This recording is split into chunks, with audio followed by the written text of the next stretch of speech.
I'm going to give some game-changing advice for VCs on how to get more deal flow. And that's the personal newsletter. Now, before any of you founders start tuning out and rolling your eyes, realize that as I go through the nuance of this, you'll get some insight into investor psychology that could really help you supercharge the way you fundraise. And for VCs that heard this and they're like, newsletter, old news, too easy, I'm going to go through some real detailed nuance that'll really unlock a lot of value. So stay tuned. Before I get into it, how did I get to this topic? Well, there's a story that I often tell whenever I'm chatting with VCs. And there's a story about a friend of mine who I came up with on the junior VC circuit. We did a lot of work together. He even invested in one of my companies. In order to keep him anonymous, I'll just call him John for short.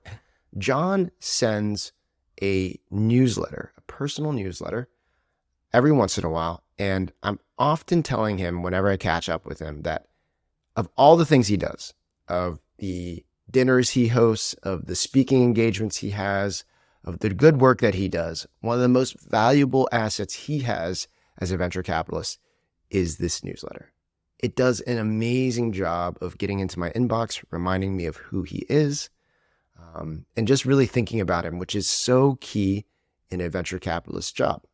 Now, before I jump into this, let's all consider the job of a venture capitalist. The job of a venture capitalist is to do great deals. In order to do great deals, you need to find great deals. And one of the best sources for great deals for VCs is referrals. They need people to send good deals to them.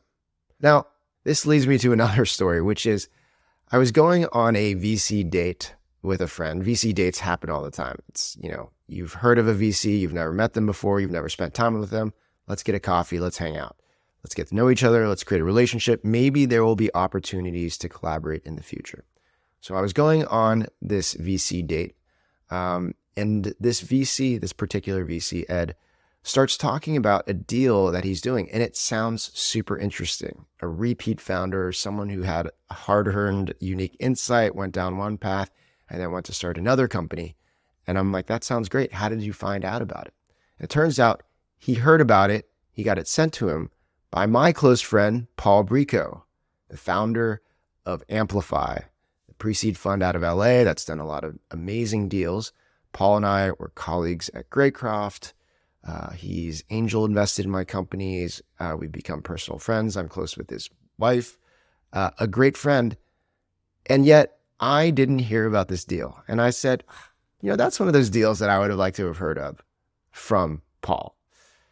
So why does that happen? Well, it happens because the way VCs operate, even with the best in class CRM systems and note-taking devices on who's in their network and who might like to see deals, at the end of the day, VCs operate on LIFO. That's last in, first out. That means whoever they're thinking about at the time, whoever's top of mind, that's one of the first 5 people that they'll send a deal to. So they'll be like, I just got coffee with Ed. I'll send them this deal, right?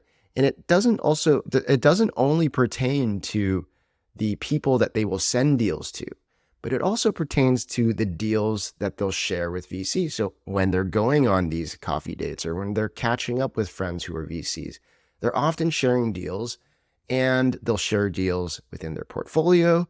They'll share deals that they've heard about, but the deals they share, whether or not they're in their portfolio, are the deals that they've been thinking about, the deals that are top of mind, which is a big insight for founders of companies, that being top of mind, having awareness for your company is extremely important when it comes to things like fundraising. Like many of you, my last venture-backed startup was a SaaS business. In that company early on, we had the opportunity to sell into a large enterprise, but ran into some walls when they asked us if we were SOC 2 certified.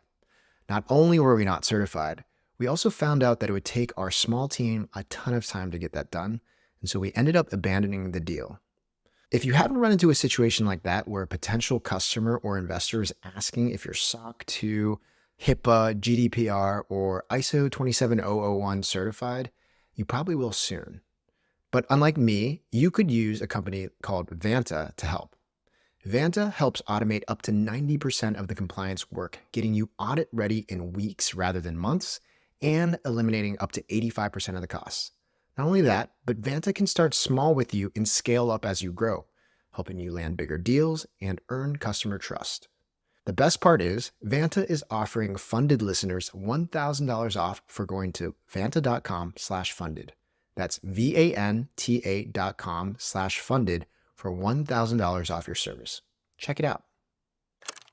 Okay, so back 2 levels up, Inception style. We'll go out of the story of Ed and Paul, back into the story of John. So let's talk about that story of John and his newsletter. So obviously you can tell that the point of the story of John is that his newsletter helps keep him top of mind with people in his network. Sure. And before you roll your eyes and say, the idea of a VC newsletter is obvious, let me be a little bit more specific. You're thinking about a VC newsletter, as in the Graycroft newsletter, the newsletter that shares all the deals that we recently did, updates on the portfolio, and that's good and all.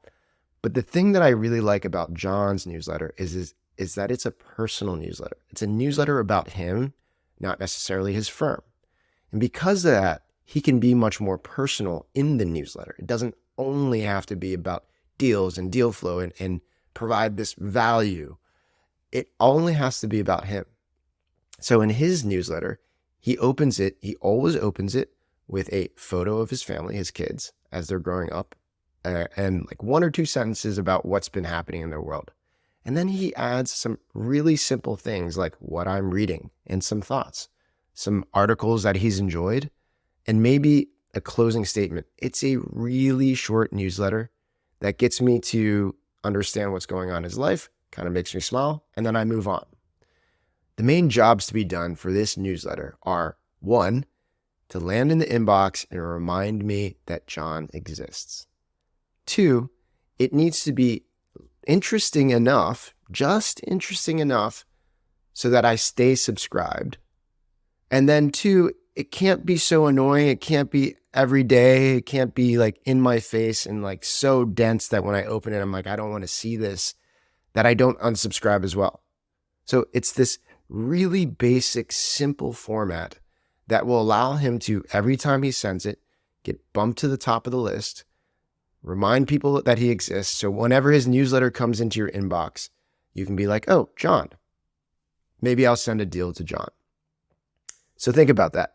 Think about creating a personal newsletter, something that you can own independent of the firm that you're at, that can follow you from wherever you go and whatever you're doing. And think of a very simple format, something that lightly makes people smile, reminds them of who you are, and then moves on. That's all it needs to do. So that's the pro tip around generating more deal flow as a venture capitalist, and maybe some insights into investor psychology and what they need to do to stay top of mind for all you founders out there. All right, that's this episode of the Back Channel. We'll see you next time.